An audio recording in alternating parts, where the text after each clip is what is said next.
In this video, I'll summarize the plot of The Old Man and the Sea in about 4 minutes and give you an analysis of the story.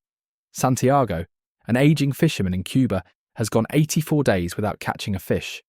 His young apprentice, Marlin, deeply admires him, but has been forced by his parents to fish with more successful fishermen. Despite his streak of bad luck, Santiago remains determined to prove himself.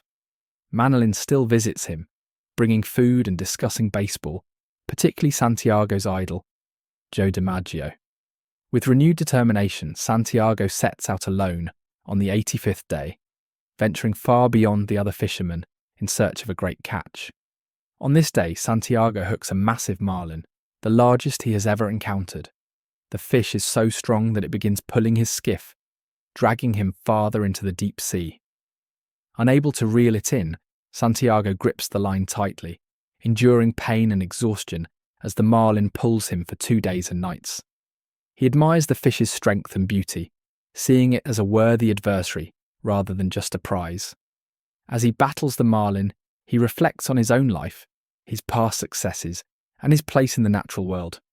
On the 3rd day, the marlin begins to tire, and Santiago finally pulls it close enough to harpoon it. He lashes the enormous fish to the side of his skiff, exhausted but triumphant. However, he is far from shore, and he knows that the real challenge has only begun.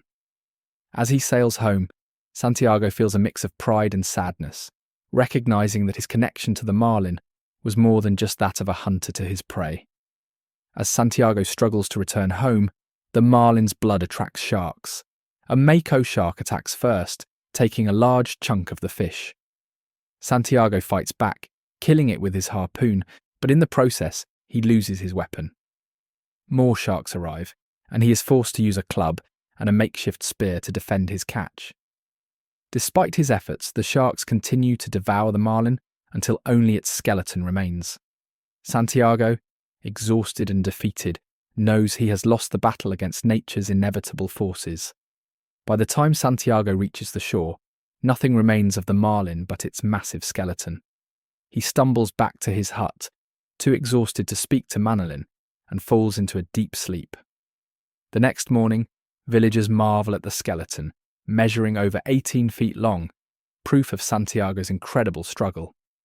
Marlin, heartbroken by Santiago's suffering, promises to fish with him again. As Santiago sleeps, he dreams of lions on African beaches, a memory from his youth that symbolizes strength, endurance, and lost greatness. Santiago's battle with the marlin and the sharks reflects the theme of perseverance in the face of adversity. Despite his old age and streak of bad luck, he refuses to give up, proving that true success is found in effort rather than outcome. His battle with the marlin is not just about survival, but about proving his own resilience and dignity. Even when the sharks take his prize, his determination remains unbroken. Hemingway presents Santiago as a symbol of the human spirit, unwavering, determined, and willing to fight no matter the odds. Santiago's pride drives him to go farther than other fishermen and to fight a battle he knows may destroy him. While his victory over the marlin is a testament to his skill, his pride also leads to his eventual downfall, as he ventures too far and loses the fish to forces beyond his control. However, Hemingway suggests that defeat does not erase the value of the struggle. Though Santiago returns with nothing material, he retains his personal honour, and the respect he earns from Marlin and the villagers reinforces that true worth is not measured by external success, but by the strength of one's character.